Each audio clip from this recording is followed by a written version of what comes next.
This is the Jubail water desalination plant in Saudi Arabia. This massive facility carries the tag of being the world's largest. It makes more than 1.4 million cubic meters of water. Muslims thought they could play God with nature, building massive desalination plants, drilling deep into ancient underground water, and reshaping deserts into modern cities.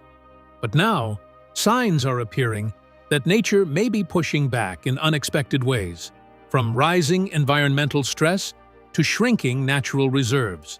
What happens when the balance between human power and nature is pushed too far? Is this progress or a warning we ignored? Could nature truly be fighting back? Join us as we uncover this hidden story, the hidden water behind Arabia's modern miracle. Look at the skyline of Dubai in the year 2026. The towering Burj Khalifa rises high into the sky, appearing to touch the clouds above. Massive 8-lane highways stretch across land that was once nothing more than empty desert. Green parks and carefully maintained gardens thrive in a city where the average yearly rainfall is only about 100 millimeters. Indoor ski slopes operate in a country where summer temperatures regularly climb above 45 degrees Celsius. Artificial islands shaped like palm trees have been created from the seabed itself. Huge fountains send water 150 meters into the air in one of the driest regions on Earth. Then look across the border to Saudi Arabia. There stands Riyadh, a giant city with more than 7 million people, located deep within the desert. There is also Neom, a futuristic city project planned to stretch across a distance comparable to the length of Belgium. It is being built in a harsh desert environment where, for most of human history, very few people could survive. Across the Arabian Peninsula, wheat fields spread across the landscape. Dairy farms operate on a massive scale. Date plantations extend toward the horizon. These scenes would have been almost impossible to imagine only a few generations ago. For thousands of years, the Arabian Peninsula was known as one of the most challenging environments on the planet. Survival was never easy. Bedouin tribes moved constantly from one oasis to another in search of water. Communities and civilizations often developed around a single well because access to water meant the difference between life and death. Water was so valuable that it influenced nearly every aspect of daily life. It affected religion, warfare, marriage traditions, and legal systems. The importance of water was deeply woven into the culture and history of the region. Even the Quran, which was revealed in this very desert environment, mentions water more than 60 times. Then, within less than a single human lifetime, everything changed. Cities began rising from the sand at an extraordinary pace. Populations grew rapidly. Saudi Arabia alone increased from roughly 2.5 million people in 1960 to more than 35 million by 2024. Areas that once contained tents and small settlements became home to modern glass towers and enormous urban developments. The desert, which had challenged travelers, armies, and civilizations for centuries, was suddenly being transformed.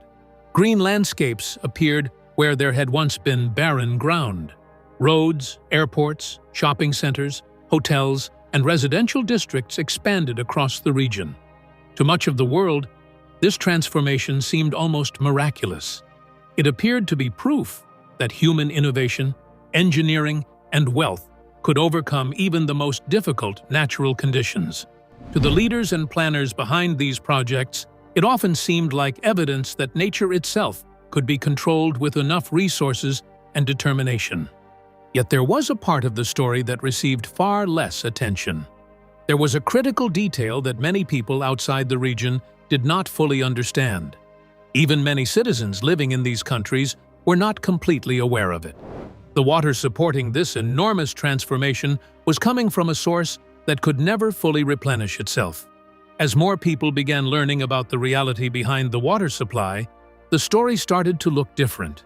What had once seemed like a perfect example of endless progress began to raise difficult questions about long-term sustainability. For many years, the explanation appeared straightforward. The official story centered on desalination. Desalination is the process of taking seawater, removing the salt, and producing fresh water that can be used for drinking and daily life. Countries across the Gulf invested heavily in this technology, building massive industrial facilities capable of producing enormous quantities of fresh water. Saudi Arabia became the largest producer of desalinated water in the world. According to data published by the Saudi water authorities in the year 2026, the kingdom now produces more than 11.1 million cubic meters of desalinated water every day. This is more than any other nation on Earth and provides approximately 70% of the country's drinking water. Other Gulf nations rely on desalination even more heavily. Bahrain receives more than 90% of its drinking water from desalination. Kuwait follows a similar pattern. Qatar obtains nearly 99% of its drinking water through the same process. Across the Gulf Cooperation Council, which includes Saudi Arabia, the United Arab Emirates, Kuwait, Bahrain, Oman, and Qatar, desalination facilities now produce close to half of all desalinated water generated worldwide. In many ways, the region is literally drinking water that once came from the sea. However, desalination represents only the visible side of the story. When people see towering skyscrapers, luxury hotels, giant shopping malls, and ambitious development projects, they are witnessing the part that attracts attention. Cameras capture the impressive buildings, the modern infrastructure, and the spectacular fountains. What they rarely see is the second part of the system. For nearly 50 years, another source of water has been working quietly alongside desalination. Unlike the massive desalination plants located along the coast, this source remains hidden beneath the desert sands. Long before desalination became widespread, governments in the region faced a difficult challenge. They wanted to expand agriculture, they wanted to grow wheat, raise dairy cattle, and cultivate forage crops, despite living in one of the driest places on Earth. To make this possible, they turned to a different source of water. This source was much older than any modern technology. It had existed beneath the ground for countless years. It seemed like a solution to the region's growing needs, but it came with a major limitation. It was not a renewable supply. If governments had fully explained the situation from the beginning, they would have had to acknowledge a difficult truth. The water being used was not something that could be replaced on a meaningful timescale. Most people outside the field of hydrology had never heard of this type of water. Yet it played a crucial role in supporting farms, cities, and entire populations. Unlike rivers, lakes, or rainfall-fed groundwater systems, this water does not naturally refill in a way that humans can rely on. Once it is pumped from deep underground and used, it is effectively gone. Every gallon extracted reduces a supply that took immense periods of time to accumulate. A resource thousands of years in the making. Hydrologists call it fossil water, paleo water, or more chillingly, ghost water. This is water that fell as rain or snow tens of thousands of years ago, when the Arabian Peninsula looked very different from the desert landscape seen today. During the last ice age, the region was wetter and cooler. Monsoon systems reached much deeper into the Arabian interior, and rivers flowed through areas that are now dry and marked only by cracked riverbeds. Over time, rainwater and melted snow slowly seeped into the ground. It moved through layers of soil and rock before settling deep beneath the surface, in huge porous rock formations located hundreds of meters underground. Once trapped there, the water remained untouched for extraordinary lengths of time. Some of it has stayed underground for 10,000 years. Some have remained there for 20,000 years. In certain cases, the water has been stored beneath the desert for more than 30,000 years. Scientists have confirmed this through carbon-14 dating of water that is still being pumped in some Saudi farming regions. The results reveal something remarkable.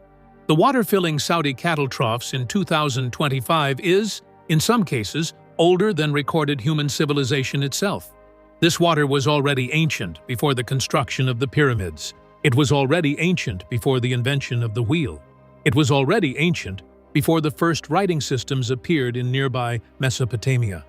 Today, the desert above these underground reserves receives less than 100 millimeters of rainfall each year. Because of this extremely dry climate, the water being removed from these aquifers is not naturally replaced. It does not return after a year. It does not return after a century. It does not return after 1,000 years. Hydrologists are very clear on this point. Once this fossil water is pumped from the ground and used, it is gone permanently. The Gulf states did not simply use this resource occasionally. Entire economies were built around it. Beginning in the 1970s and expanding rapidly throughout the 1980s and 1990s, Saudi Arabia invested billions of petrodollars into large-scale desert agriculture. Massive center-pivot irrigation systems were installed across the desert. These systems created the famous circular green fields that can easily be seen from space. To supply them with water, wells were drilled hundreds of meters deep into the Arabian aquifer system.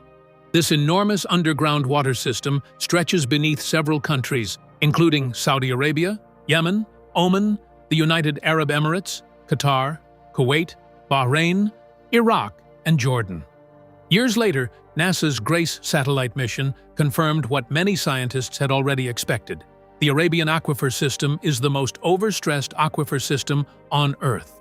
Around 60 million people depend on this underground water source. Yet it is being depleted at a rate that cannot continue indefinitely. Despite the harsh desert environment, Saudi Arabia achieved something that seemed almost impossible. By the middle of the 1980s, the country had become a wheat exporter. This was a desert nation with virtually no rivers, almost no lakes, and extremely limited rainfall. Yet wheat production continued to grow. At its peak, Saudi Arabia produced around 2.5 million tons of wheat every year. Most of this wheat depended on fossil water that was at least 10,000 years old. In effect, ancient underground water was being transformed into grain and then exported to other parts of the world.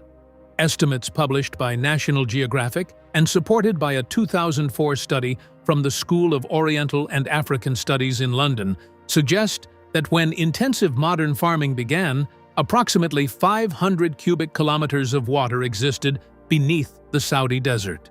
That amount was enough to fill Lake Erie. However, the pace of extraction was enormous.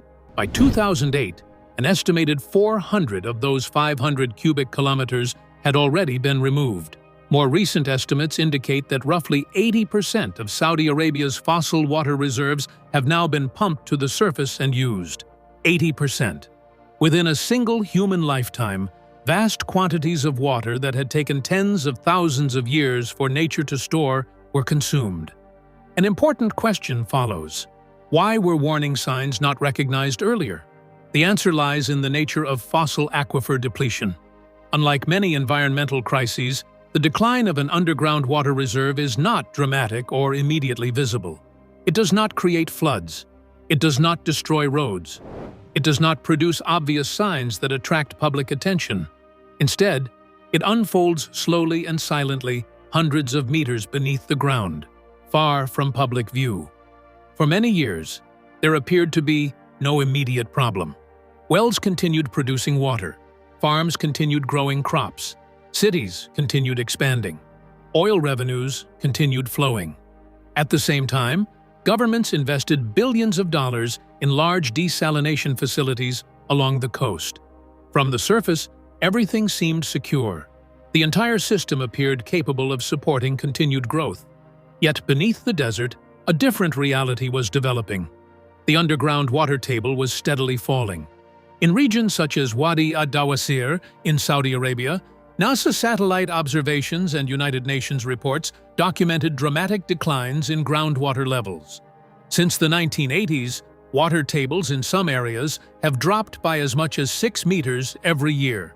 6 meters of decline every year. These figures reveal the scale of the challenge facing one of the world's most important underground water reserves. Hidden beneath the deserts of Arabia lies water that began its journey during a completely different climate era. It remained preserved for tens of thousands of years, only to be extracted within a few decades. The story of fossil water is not one of sudden collapse, but of a slow, largely invisible depletion of a resource that nature took countless generations to create. The hidden crisis beneath the desert. In some farming regions, the original wells eventually ran dry. When that happened, new wells had to be drilled deeper into the ground. After some time, those wells also began to fail, forcing farmers to drill even deeper. Then the process repeated again. Every meter of water that disappeared represented a resource that nature would not replace. Once that ancient water was removed, it was effectively gone forever. The same problem was unfolding across the border in the country of Iran. For centuries, people there had relied on ancient water tunnels known as qanats. These gravity-fed systems had supported life on the Iranian plateau for more than 2,000 years. They were remarkable engineering achievements that carefully drew water from shallow underground sources while still allowing those sources to recharge naturally. These systems were so important and so effective that they were recognized by UNESCO. For over 2 millennia, they helped keep Persian civilization alive through droughts, invasions, and the rise and fall of empires. They provided a sustainable way of managing water in one of the world's driest regions. Over time, however, Iran chose a different path. The country shifted toward modern dams and deep groundwater wells. More than 600 dams were built, and groundwater extraction increased dramatically. Wells were drilled at an aggressive pace, pulling water from underground reserves faster than nature could replace it. The consequences gradually became impossible to ignore. Entire regions began to sink as underground water reserves were depleted. In November 2025, President Masoud Pezeshkian acknowledged that Tehran province was subsiding by as much as 30 centimeters every year. Roads started cracking, buildings began to tilt. Underground voids formed in places where water had once existed. Meanwhile, many of the ancient qanats were abandoned. Some were filled in completely. Others were simply forgotten as modern infrastructure took their place. This should have been the most alarming warning sign of all. Not the impressive waterfalls found in modern cities, not the vast wheat fields that appeared in the desert. The truly frightening development was the quiet disappearance of the water hidden beneath the ground. Because the crisis remained largely invisible, development projects continued to grow larger and more ambitious. Instead of slowing down, the system became more dependent on resources that were becoming increasingly scarce. Saudi Arabia continued expanding its vision for the future. In 2017, the kingdom announced NEOM, a massive development project stretching across the desert. Some analysts estimated its cost at more than $500 billion. The project is being built in an area where naturally available fresh water is essentially non-existent. One of its most ambitious components is The Line, a 170-kilometer-long skyscraper designed to house large numbers of residents. According to leaked internal documents, the project would require more water and energy per person than any city ever created. Meanwhile, Dubai continued extending its skyline into the waters of the Persian Gulf. Artificial islands were constructed directly on top of the seabed, creating entirely new areas for development. In Qatar, the 2022 FIFA World Cup was held in stadiums that relied on powerful air conditioning systems operating in open-air environments, where temperatures could reach 40 degrees Celsius. Much of the energy came from a state-run power grid that also supplied electricity to the desalination plants responsible for providing the country's fresh water. The new city of Lusail City was designed for nearly 200,000 residents. Yet, it was built in a nation that receives very little rainfall and depends almost entirely on desalinated water. Population growth across the Gulf region accelerated rapidly. The population of the United Arab Emirates grew from fewer than 200,000 people in 1960 to more than 11 million by the middle of the 2020s. Most of these people live in cities that rely heavily on desalinated seawater and imported food. This creates a significant vulnerability. If the energy needed to operate desalination plants were disrupted, water supplies could quickly become a serious problem. Likewise, if shipping routes bringing food into the region were interrupted, major difficulties could emerge within days. Food imports also represent a hidden form of water consumption. Much of the wheat, rice, and animal feed used throughout the Gulf is grown in other countries using water resources located far away. The food is then transported by sea to Gulf nations.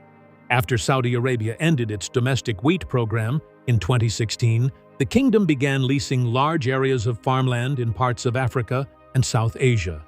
In effect, the country's dependence on water was shifted beyond its own borders and onto the groundwater reserves of other nations. The desert miracle had become connected to water systems located thousands of kilometers away. Such a structure was inherently fragile. It depended on conditions remaining stable across many different regions at the same time. For years, one factor helped keep the system operating: inexpensive fossil fuel. Transforming seawater into drinking water requires enormous amounts of energy. Desalination is not simply a technological challenge, it is also an energy challenge.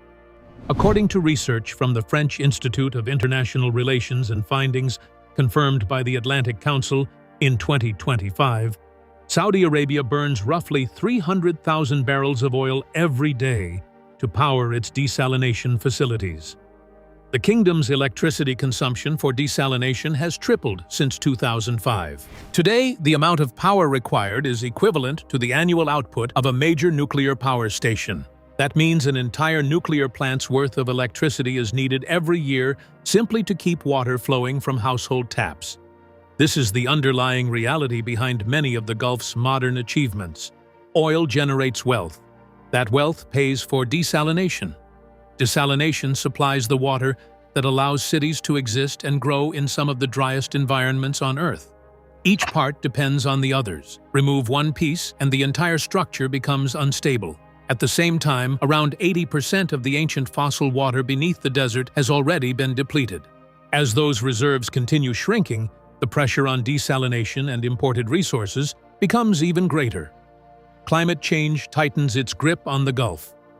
Nature eventually began to push back.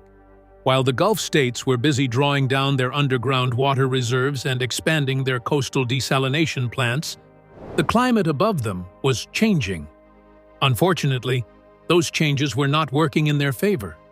Across the southern Gulf, air temperatures are now increasing by about 0.5 degrees Celsius every decade. This is nearly twice the global average rate of warming. At the same time, sea surface temperatures in the Persian Gulf are rising by around 0.4 degrees Celsius per decade. The Gulf is already one of the hottest bodies of water on Earth, with surface temperatures regularly reaching 35 degrees Celsius.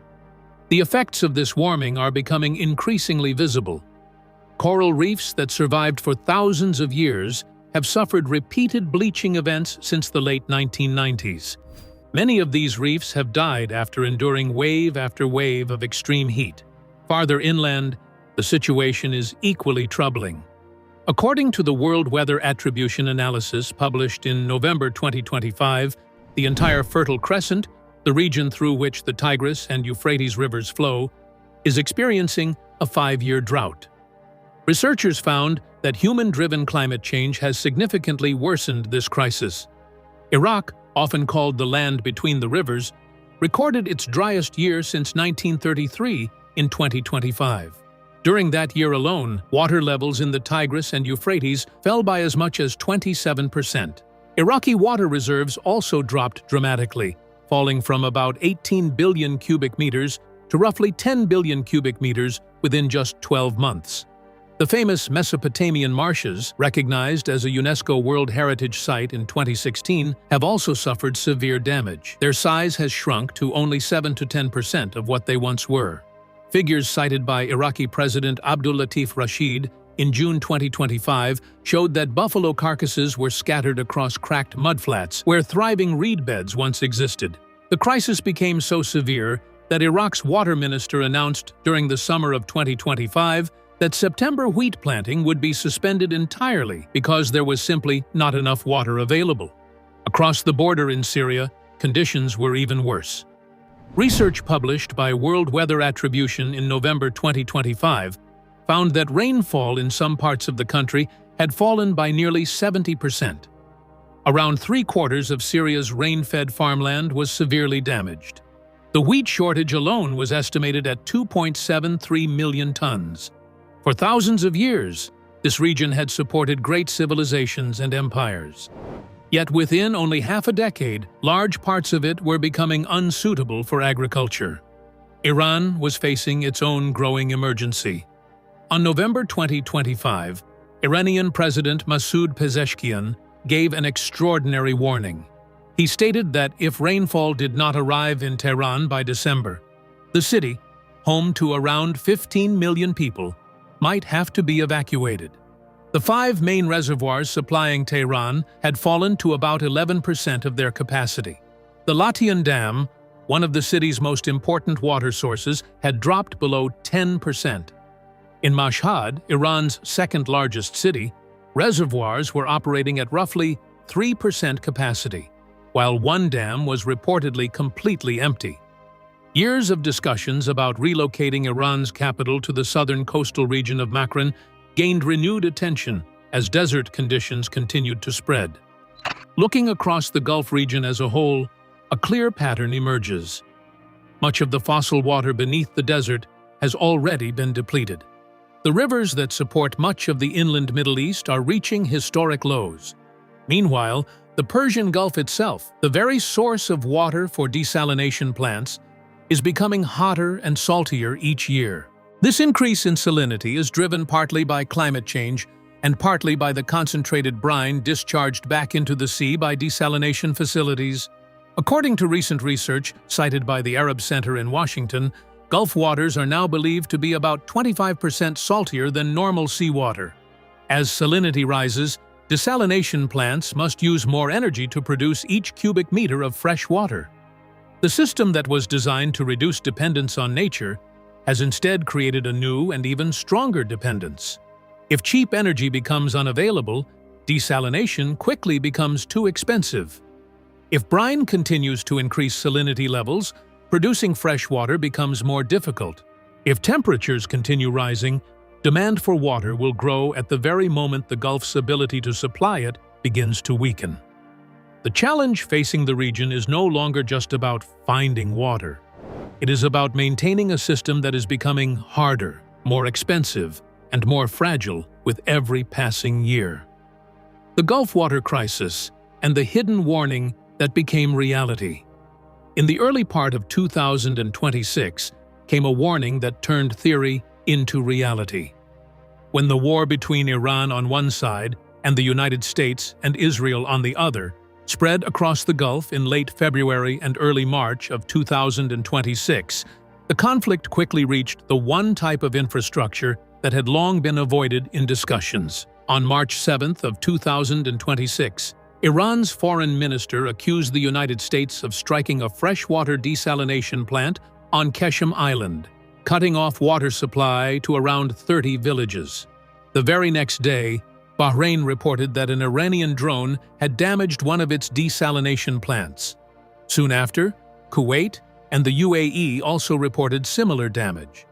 In March and April of 2026, reports from the Atlantic Council and the Bulletin of the Atomic Scientists warned that the long-standing unspoken rule against attacking water infrastructure had finally broken. At the same time, hydrologists reminded the world of what they had said for decades. These countries are not invincible, and their entire populations can face extreme pressure if key facilities are hit by a small number of drone strikes on critical sites. Bahrain, with about 1.6 million people, and more than 100 desalination plants that supply over 90% of its drinking water, stands as one of the most exposed nations on Earth. Even a few successful strikes could trigger a humanitarian crisis within hours. Saudi Arabia and the UAE have built more storage and backup systems, but Bahrain, Kuwait, and Qatar remain much more vulnerable. When looking at the bigger picture, a clear pattern appears. In less than a century, these nations have used up most of their fossil groundwater aquifers and lost ancient rivers and marshlands that once connected them with neighbors. In doing so, they became heavily dependent on energy-demanding desalination plants operating on a sea that is rising, warming, and becoming saltier. At the same time, these same systems are exposed to military and political risks that did not exist a generation ago. The so-called miracle of development was not really about megacities, indoor ski slopes, wheat fields in the desert, or grand projects. The deeper reality is that these kingdoms did not defeat nature, they borrowed from it. They used water from rivers that are thousands of years old, and aquifers that are tens of thousands of years old. They also relied on a climate that, for a short geological moment, allowed this heavy use of water. This borrowed water was spent on glass towers, golf courses, global events, and ambitions of becoming major world powers. But now, the pressure is returning. The lender is nature itself, and it does not negotiate. It does not respond to money, sovereign wealth funds, or political influence. The desert remains the desert, the sea remains the sea, and the atmosphere follows its own rules. The impact is already visible. Iran is rationing water. Iraq is asking Turkey for more releases from upstream dams. Bahrain is repairing damage to desalination plants caused by drone strikes. Saudi Arabia has quietly ended its wheat program. Abu Dhabi is working to bury up to 90 days of emergency water storage under the sand. The central question now is whether the next major crisis in the Middle East will still be about oil, as many governments have expected for decades, or whether it will instead be about something older, simpler, and far more critical than any commodity. The question is whether it will be about water. What do you think about this discovery? Share your thoughts in the comments, and don't forget to like, share, and subscribe. Before you go, be sure to click on the video shown on your screen.